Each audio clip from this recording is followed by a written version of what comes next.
To my left is Dr. Jung Hwang, JJ, who is the founder of House and president of House of Korea in Balboa Park. At UC San Diego, Dr. Hwang is the director of global partnership at the Institute, take a breath, of the Global Entrepreneur and assistant director of International Innovation Initiative at Qualcomm Institute. She's been managing multi-million-dollar international collaborations between UC San Diego and Korean collaborators for years. On my far left is Justin Paik, who is attorney at Ferris and Briggs. Justin graduated from Cal Western School of Law. He moved to the U.S. when he was 17 from South Korea. He served on the board of directors for the Korean American Bar Association of San Diego. Currently serves as the vice president of the Korean American Coalition of San Diego. Welcome, Justin. And in the center, you know Leanne Kim, of course, if you're a San Diego Rep subscriber. The star of Beachtown last spring, Assistant Chief Hero, the archivist of the town of Beachtown. In a former life, she was a news anchor reporter for Channel 10, and is the founder of the San Diego Asian Film Festival, which celebrated its 20th anniversary this year. Leanne was born in Seoul, South Korea, as the mother of 2 teenage boys, one of whom is adopted from Korea. Thank you, everybody, for being here. I asked each of you to share a couple of minutes with us. What did I say? It was what you really think we need to know about Korean culture. If we had 2 or 3 minutes that we had to go through a dangerous point, and if we knew this stuff, we'd be safe. Can I start with you, JJ? Yes. Okay. Should I start? Yes, please. Thank you very much, Sam, for giving me a homework. So I want to introduce 3 things about Korean, which can be helpful for you. Because today's play is about food. I will mention about food etiquette 1, and second about number, and third about age count. So first, when you are invited by Korean family at their house, be prepared to eat a lot. So if you finish your plate very clean, then the host will put more food right away. Okay? So if you really are full, just leave a little bit of food on the plate as a sign. Okay? That's the first thing. Second one is number. What is lucky number here? 7. Same in Korea. So lucky 7 is lucky number. But do you know what is bad number for us? 4. Somebody said 4. Yes. Yes. Do you know what's the reason? Yes? Well, it's an even number. They don't like even numbers. Yeah. Our language is a phonetic. So 4 means in Korean 4. It can mean number 4, but also it can mean less in Chinese character. Therefore, if you visit some Korean building, you may not see the 4th building. Okay? 4th floor. Yeah, 4th floor. Like 13. Yes, like a 13 in America, correct. Finally, the age count. If you ask me my age, I will be just murmuring for a few seconds. Not because I don't want to say my age, but because we have a different counting for age. So when JJ, you are... what's your age? No, it's a secret. I have to think. So, I want to hear your mom. yes, when the baby is born, he or she is directly 1 year old. That's okay. But to make you confused, on the 1st of January, all the Korean in Korea become 1 year older. Okay? So my nephew used to complain. He was born in December, so he's already 1 year old in December. And then in January, he became 2 years old, even though he's less than a month old. So that's the confusing, but that's the way we counting the age. So that's 3 things I want you to remember. That's wonderful, JJ. Thank you. Thank you. Justin, what should we know about Korean culture?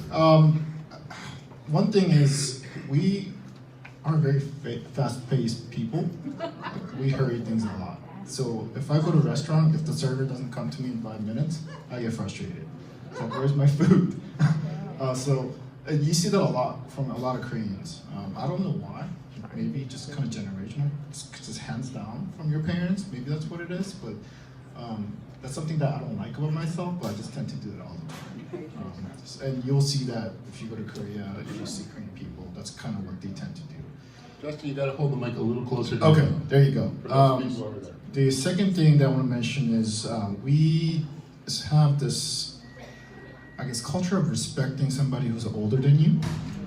It's kind of built into the system in language, and I guess example is language, and the other thing is a meal, when you have meal together. So with the way you talk, in terms of language, the way you talk to somebody who's older than you is different from the way you talk to your friends. So there's grammar that makes it a little bit more polite. And in terms of meal, so let's say I go home and my parents are visiting, we all sit down at the dining table. I'm gonna wait until my dad takes a bite. So if he sits around and just start talking, I just have to wait until it's done and gets his, takes his bite. So that's you see that a lot. At a restaurant, when you're meeting random strangers too, it just comes natural. The other thing I wanted to mention was you see that a lot in the schools, like high schools, middle school, junior high. It's uniformity. So people, maybe it's because I looked this up. So South Korea is about 20% in terms of size of California, but we have about the same population. So you can imagine it's all cramped up. And if you stand out, you're gonna get ostracized basically. They don't like you that much. So you want to kind of conforming to this norm of what you should dress up, what you should look like, and it's just kind of common, especially among the young generations. So just keep that in mind, I guess. Thank you, Justin. Of course. Leanne, what should we know about Korean culture? What's essential? Well, I think it's important to know that all of us who are here, we are products of generations and generations of suffering. And that's kind of ingrained in everything from our religion to our behavior to our food to, we've been attacked. Our tiny little country, which is the size of Indiana, has been attacked by everybody, the Chinese and Japan and Russia. And through that, we have become a very, very strong, tenacious people. And you see that reflected in our hot, spicy food. You see that in our tenacity in business. And, think about how small Korea is, and we are an economic powerhouse. And that didn't just happen in a bubble. It's because we were forced to be strong people. And even though it's a very still machismo country, I do believe that it's the women of Korea that really hold them up, and especially there's nothing stronger than a Korean ajumma, right? Like, we rule the country, we really do. And so, like, if you understand that, then if you have a Korean friend who's a little bit spicy, you'll understand why we are the way that we are, our fighting spirit. And I actually was thinking about this. I don't know a single lazy Korean person. Seriously, I don't know a single lazy person. We are never okay to rest. And what I realized about my mom and my dad in retirement is they do not know how to rest, because their whole identity is about work and moving and doing more and more and more. And then for us as their children, we will never make them happy because we just have to work and do more and more and more. And that creates like this psychosis that we all have as Korean people, right? Yeah. The two other things I want to say is Korean food is amazing. So what you have here is it's very standard, kind of plain Korean food, but if you really want, there's some really good Korean food here, and the staple of Korean food is kimchi, which is, we wanted to bring it, but it smells a little bit. But it's so good going down. But the other thing that goes well with that is that Koreans are also the Irish of Asia, meaning we can drink you all under the table. Yes. We're really, really good drinkers. And we're actually really good at almost anything that we put our mind to. Sounds like it. Yeah. And modest. Modest as well. We're proud of who we are. We're proud of who we are. You got it. That's great. Thank you, Leanne. So I'm interested in what misconceptions you think might exist that people might have about Korean culture or Korean people. Anybody want to take a shot at that? Yeah, I was thinking about this. Okay, one, it depends on which generation. Sure. So for those of you who are watched MASH, you know, we don't all eat dog, right? So Koreans don't eat dog. And then for my generation, Koreans are not Chinese or Japanese. So I remember when I was in college, I had a roommate who was like, "Oh, so you're Korean, so that means you speak Chinese, right?" I'm like, "No. So you're white American, so you speak Russian?" You know what I mean? These are all very separate, you know, cultures. And then the third thing is, just because we're Korean doesn't mean that we know all of the Korean people or that we know everything about Korean history. In fact, my parents just assumed that them being Korean and then moving here to the United States, I would just know Korean history, but they never taught it to me until I decided to get married to a Korean man, and they pulled out all the traditions, which made no sense to me as an American, you know. So one of the traditions really quickly was in old Korea, when you get married, they tie up the groom's feet during the reception. Everyone's drunk, they tie them up, and they beat the bottom of his feet. And that happened to my husband, right?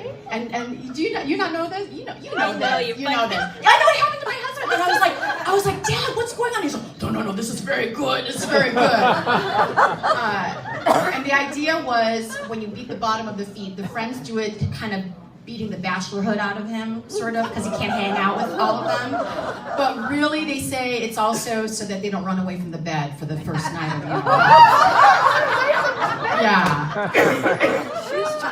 And they don't stop beating until they shame the bride. They force the bride to do something shameful, like eat food from between its toes, or do something that's really embarrassing, which is horrible. My mom never told me about that growing up, because if I had known, maybe I would have married someone who was not Korean. Justin, do you have anything spring to mind, misconceptions? Well, from my generation, the idea is Korean people, they all get plastic surgery. I didn't get one. That's a misconception? Yeah, I mean, it's just... You don't all get plastic surgery? That's Venezuelans. That's not Korean. Well, I don't know if you guys know, but the Korean cosmetics that's been No, the cosmetics, booming but that's recently. different than plastic surgery. And along with that, the plastic surgery is kind of well now it's known. starting to So really happen. I always get this question: do guys and girls always get plastic surgery? I'm like, no, I'm fine. I can lift it up. It's not hurting. The other thing is kind of in connection with what you're talking about, the Koreans and some of our generation people saying, "Oh, are you Chinese? Do you speak Chinese?" Or the other thing is, "Oh, I'm from Korea," and they ask you north or south. Oh, no. Seriously? Maybe not so much now. Oh no! Oh no, that happens all the time. You'd be surprised. Ask you what? North or Stuff south. on the news. I know, right? Still saying, Yeah, and I was just talking West I'm Korea. here on a vacation. I'm like West Korea, why not? Like but yeah, you'd be surprised. People ask this question and just give them this blank stare. You must be kidding, but they're Americans not. are very They're not. No, it then well, if you don't read the news, okay, I get it. And I'll try to explain Great. the difference. Thank you. JJ, misconceptions. Misconception. I think I totally agree with Lian and Justin. When I first came to the United States in 1985, everybody asked me, "Are you Japanese or Chinese?" Then if I say no, then are you Chinese? So that's the thing. Another misconception is I think I met a lot of Korean war veterans. So they remember Korea when they left Korea, which is nothing. And then so older generation, they will ask me even in early 90s, do you have electricity? Something like that. So, but younger generation now is so familiar with the Korean culture through the K-pop and K-drama. So I think those misconceptions are not existing in younger generation. But still older generation, I think they, in a way, all to see our development, but they always remember like in Korea from Korean War. That's a misconception. Thank you. JJ, you said you wanted to answer my question about what happens on the most important celebrated holiday in Korea. Would you like to share that with us? Tell us about it. So, because next week is our Lunar New Year's holiday, I want to share the story about our Lunar Year's tradition. So 1st of January in lunar calendar will be next Tuesday. However, if you visit Korea, it's a 3 days holiday from Monday to the Wednesday, meaning you can take off from Friday evening, Saturday, Sunday, Monday. Okay? The reason is this is a family holiday, and I think more than 50% of our population lives in Seoul, our capital. 50%. Yes, so it's really How many people live in crowded. Seoul? Do you know? Remember? Do you know? 14 million. 14 million? Thank you. Thank you. So, what that means is people will visit their hometown, which is rural area. So we will see newspaper which mention about this big traffic jam all over the Korean peninsula. And it will take 1 day to go down and coming back another day. Therefore, this long holiday should be considered. So on New Year's Day, because it's a family holiday, in traditional way, we dress up hanbok, our custom. And then, first thing in the morning, we do some ceremony which we call chare. And so we really do the deep bow to the ancestor by preparing food, and we also offering those food to our ancestor. So that's a chare. And after chare, all the family member will eat breakfast or early lunch together. Our typical food during New Year's Eve, New Year's Day is tteokguk. Which is a thin sliced rice cake in the bowl of soup. So if you go to the Korean restaurant, try tteokguk. That's our New Year's Eve food. And then after eating, because it's a family holiday, when I was young even, we used to play game. So indoor, we do games so-called yunori. This is a board game, kind of, but instead of dice, you have to throw the sticks, 5 sticks, to have certain numbers.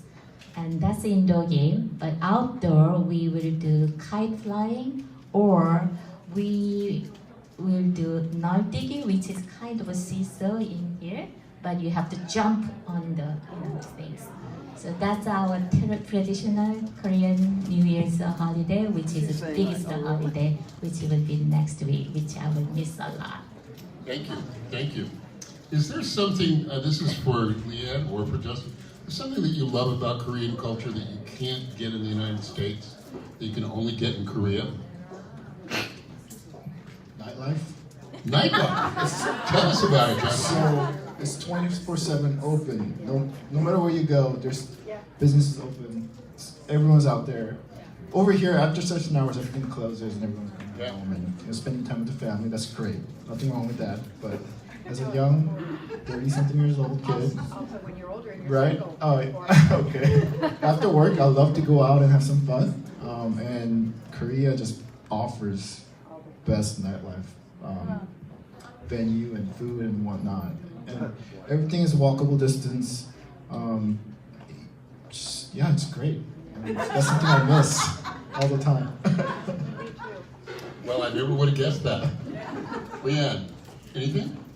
Besides that, I think Koreans, there's enough Koreans in America now, and Korean culture is much more, there's more awareness about Korean culture that things like when I first moved to San Diego, there were just a few Korean restaurants and no Korean cafes. Now there are more cafes, there's more Korean restaurants, and now there is something called the Jinjobang. There's 2 of them here in San Diego. There's quite a few in LA, Koreatown. And what these are, they're Korean spas, where you go in and they have sauna and then jacuzzi, they have a cold room, they have sometimes food, sometimes you can sleep there. And then But the best part is the big ladies who like scrub you down and take off like the first layer of skin. And it's actually become so popular now that when I go up to LA to go to one, that it's like 50-50 Koreans and the non-Koreans. And it's very, they do it right. And it's something that's very, very specific to Korean culture. And so if you have not tried it, there's a new spa called U Spa, YU, on Convoy. If you want a real Korean experience, you have to get the body scrub. But I like Aqua Day Spa, even though it's smaller. Or Aqua Day Spa. Aqua Day Spa. Yeah, yeah. But pretty much we have everything. These Koreans are really good at we're great entrepreneurs, you know. And can I just say something really quick? You're working. Can I say something really quick about Korean entrepreneurs? So one of the reasons why Koreans, when they started coming here in droves in the 70s, why we were able to open so many businesses, it's because Koreans have a certain level of trust with one another as Koreans. And so there's this thing called kae. And kae, you bring in other Koreans that you trust because you can't lose face. And every month they'd get together and have a big dinner, and everyone would put in several $1,000s, whether that's $2,000 or $10,000. And then one person would collect all that money, and then they would open up use it to open up their business, and then the next month they would meet. And so that's something that they would kind of circumvent the bank system, right? And they would just, you know, through trust, start their own businesses. And so we're very entrepreneurial, and so we've been able to bring a lot of Korea and what is Korea here that way. JJ, what do you miss? What do you miss about Korea that you can't get here? When I first left Korea, we don't have a noraebang in Korea the popular way. Karaoke. Karaoke. It's karaoke. But nowadays, it's so popular in Korea, and also there are so many fancy places. And so if you visit Korea, I will suggest you to ask concierge about the noraebang or karaoke bar. So go. And I think most of Koreans whom I know are very good singers. Maybe because we have a lot of What did you karaoke. just say? That most Koreans you know are very good singers? Yeah. Really?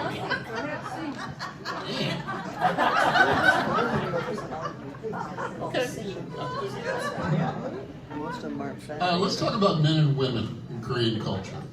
What can you tell us the secrets to the male and the female relationship, partnership?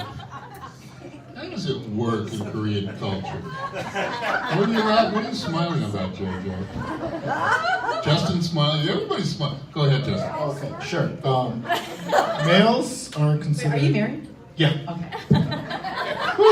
I wasn't propositioning or anything like that. Males are considered the breadwinner of the family, and females are supposed to be the ones taking care of the family and the kids.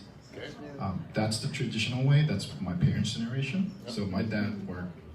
I grew up without seeing my dad. I knew he existed, but I never really saw him because he left home before I woke up. He came home after I fell asleep. So from that dynamics, you can kind of see the kids have more strong bond with the mothers and the fathers, which is unfortunate. But then that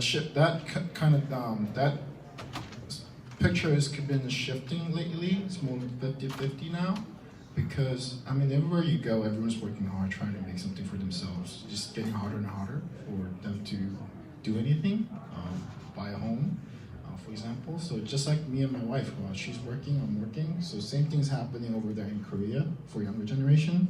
They're all working, and yeah, but traditionally speaking, males are the breadwinners, and women are supposed to be taking care of home with the kids. So I am an older generation than Justin. So we are saying that woman has to follow 3 men throughout our lives. That was a lesson from my parents. So when you are young, as a girl, you follow your father's direction. And then when you get married, then now you listen to your husband. So then when we are getting old, guess whom I have to listen, son. Yes. So that's one of the way which you can kind of glimpse the woman and man's dynamics. And after I went to some women's university, I think the reason why mom want me to go there is purely that university is famous to groom, so bride. Yeah. Yeah. So I was You're saying the university was famous for grooming brides? kind of yes. Yeah? Like home economics was like the major. Majors, Yeah. and but I didn't major that. You didn't, and how did you do? so I was a little bit outlier. Really? Yeah, that's the reason I came to United States to study alone, which was really disastrous to my family first. However, it's been changing, and I'm really happy to see the change. And now I think it's more equal. There are many alpha women in Korea, alpha girls, and like Lian said, I really think our country is not, depends on the woman's power, and so nowadays it's much better. And I wish I could be born a little bit later, which I can enjoy. But yes. Interesting. Leanne. My father is the first and only son of the first son of the first son, and I'm the first child. Okay. So I was very important, but I turned out to be a girl. And his next child turned out to be a girl. And his next child turned out to be a girl. And his next child turned out to be a girl. And they tried a fifth time, and they had a miscarriage. And so what I will say is my sisters and I all learned there's something very, very deep about gender for us because of the way that my father was so sad that not only he was sad, he blamed it on my mom, right? I mean, no, they're still together and everything, but blamed it on my mom. And then, but also like in Korea, when a woman gives birth to, well, let me go back. When I got married at our wedding, they threw nuts. They were throwing nuts at me, and I had to catch them in my skirt. And the more nuts that you catch, the more chances you'll have for a boy. And then when you give birth to a boy, they thread like gochu, right? Like peppers. And they put it over the door like, wow, we have a boy. There's nothing for a girl. Nothing, okay? So, my dad's also an OBGYN, and he had to deliver the last baby, which was a girl, and he didn't come home for a week. He was so sad. And part of this is because in the Korean culture, it's changed now. Your family line, it didn't include women's names. And so even though like half of Korea's last name is Kim, we came from a Hwang Kimchi, so his line ended with him. So when I was 16, he got a letter from Korea from his uncle who says, you need to adopt your 32-year-old cousin so that you can continue the line. I'm like, this sucks. He didn't do it, but it just goes to show like how much power men have and how they're revered back even, and this was, just 10, 20 years ago. And I think that things have changed now. And in particular, people aren't having babies in Korea. So Korea and Japan are in crisis. So women actually have a little bit more power now, because of that. But when I think about gender, I always think of it from my own personal experiences, not coming from a family with no boys. Thank you. What time is it? You know? That's a good question. Okay, you know. 7:41. Thank you very much. I appreciate it. I think we're going to just let you share one more thing each that you really think we should know, each of you. And then is there food left? Or are we going to, after we're finished, there's still some food for those of you who came late. You're welcome to have some. There is a show at 8 o'clock. It's called Aubergine, and it's a wonderful play. But before we say thank you to Justin, Leanne, and JJ, what would you like us to know as we go into the night, into our futures? Just anything you want to, and you have a final comment you'd like to share with us? Something you thought you just remembered? Yeah. I think so. So I wish each of you a very happy New Year, because next week is Lunar Year, and so I am really happy to meet all of you here. And as a Korean, I sincerely thank you to come out to watch this play Origin. And this is a story about Korean people, but I'm pretty sure you will find some common thread as a American as well. And so Happy New Year to all of you. Justin. Yes, sir. This is coming from my personal / sort of just perspective that I've been seeing a lot. My generation, my people in my age group, they're considered second generation. So the parents, they came over here from Korea, worked hard to make something themselves for their kids. They're about 60-something years old now. So we are kind of coming in, having our own jobs, trying to follow their footsteps. Well, now there's a little bit of clash between us and the parent generation because they are so accustomed to what Leanne was talking about, working hard, whatnot, the Koreans view.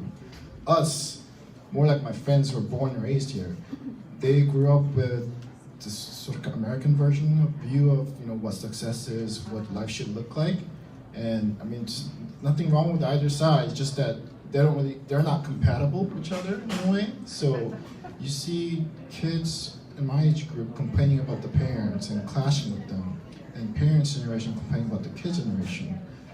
And there's no really, I mean, they love each other, but they're looking at a situation from two different angles. And it's very funny and frustrating at the same time, because you can't really say one view is wrong, but at the same time, from my perspective, at least as the younger generation person, we're trying to do something, but you are putting stops at here and there. But also I understand from my parents' perspective, they've done it this way and it worked, so do it. So I guess it's anywhere you go it's similar, but especially between the second generation and the first generation, it's been happening a lot. And I'm guessing you will see some of that inside as well. So just keep that in mind, I guess. Thank you. Thank you, Justin. What would you like to share with us? I just want to say again that as Koreans, we are all survivors, and we're also warriors. And my girl power actually comes from my grandmother, who gave birth to one boy and two girls and raised them by herself during the Korean War. And they were running away from the North Koreans during the war, and she had a baby here, and my father.